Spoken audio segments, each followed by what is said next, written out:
നവകേരള യാത്രയ്ക്കിടെ യൂത്ത് കോൺഗ്രസ് പ്രവർത്തകരെ വളഞ്ഞിട്ട് തല്ലിയ മുഖ്യമന്ത്രിയുടെ അംഗരക്ഷകർക്ക് ക്ലീൻ ചിറ്റ് നൽകിയതിനെ നിയമപരമായും രാഷ്ട്രീയമായും നേരിടാൻ Congress. Alappuzha judicial first class magistrate കോടതിയിൽ അടുത്ത ആഴ്ച തടസ്സ ഹർജി ഫയൽ ചെയ്യും. മർദ്ദനത്തിന്റെ വീഡിയോ ലഭ്യമല്ല എന്ന വിചിത്ര റിപ്പോർട്ട് നൽകിയതിനെതിരെ യൂത്ത് കോൺഗ്രസ് ഡിജിപിക്ക് ഇമെയിൽ മുഖേന ദൃശ്യങ്ങൾ അയച്ചു നൽകി പ്രതിഷേധം അറിയിച്ചു.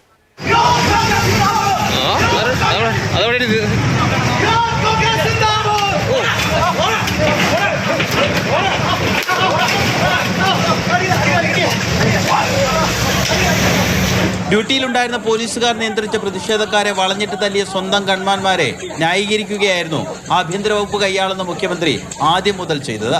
എന്റെ ഗൺമാൻ ആളെ ആക്രമിച്ചു എന്ന് പറയുന്ന സംഭവം അങ്ങനെ ഉണ്ടായിട്ടില്ല. ഞങ്ങൾ സഞ്ചരിക്കുന്ന ബസിന്റെ മുന്നിലേക്ക് ചാടി വന്നവരെ അവിടെയുള്ള യൂണിഫോം ഇട്ട പോലീസുകാർ തടയുന്നുണ്ടായിരുന്നു.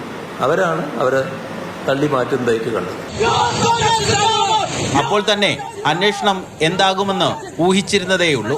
എന്നാൽ കോടതിയിൽ നൽകിയ റഫർ നോട്ടീസിൽ ഇത്രയധികം വിചിത്ര കണ്ടെത്തലുകൾ എഴുതി ചേർക്കുമെന്ന് ആരും കരുതിയിരുന്നില്ല.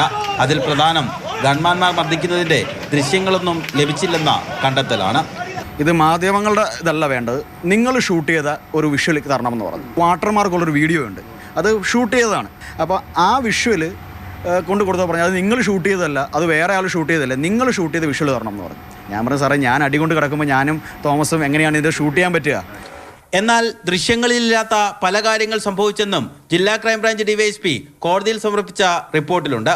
നവകേരള ബസ് വഴിയിൽ തടഞ്ഞിട്ടു, വാഹനത്തിലടിച്ചു, തടയാനെത്തിയ പോലീസുകാരെ കയ്യേറ്റം ചെയ്തെന്നുമൊക്കെ ഡിവൈഎസ്പി മാസങ്ങളെടുത്ത് നടത്തിയ അന്വേഷണത്തിലൂടെ കണ്ടെത്തിയിട്ടുണ്ട്. ഞങ്ങൾക്കുണ്ടായ ശാരീരിക ബുദ്ധിമുട്ടുകളല്ല ഞങ്ങളുടെ പ്രശ്നം. ഈ രാജ്യത്ത് അഭിപ്രായം പറയുവാനും പ്രതിഷേധിക്കുവാനുമുള്ള സ്വാതന്ത്ര്യം ഓരോ പൗരനുമുണ്ട്. ആ സ്വാതന്ത്ര്യം സംരക്ഷിക്കുക എന്നത് മാത്രമാണ് ഞങ്ങളിതിൽ ഉദ്ദേശിക്കുന്നത്. പോലീസ് കോടതിയെ തെറ്റിദ്ധരിപ്പിക്കുകയാണെന്ന് കോൺഗ്രസ് ആരോപിച്ചു. ഇത്ര നഗ്നമായിട്ടുള്ള അക്രമം നടന്നിട്ടും ആ അക്രമത്തെ ഒരു കൂസലുമില്ലാതെ എഴുതി തള്ളാൻ എങ്ങനെ പോലീസിന് ധൈര്യം വന്നു? ഇതെന്ത് പോലീസാണ്?